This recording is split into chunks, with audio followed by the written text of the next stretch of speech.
You ask Tiger to solve. This deals with linear equations with one unknown.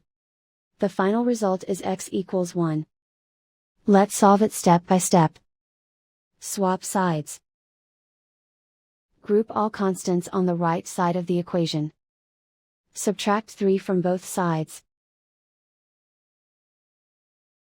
Group like terms. Simplify the arithmetic.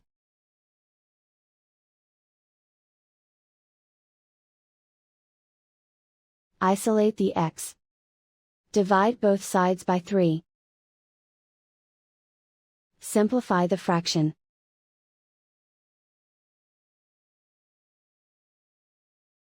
And so the final result is x equals 1.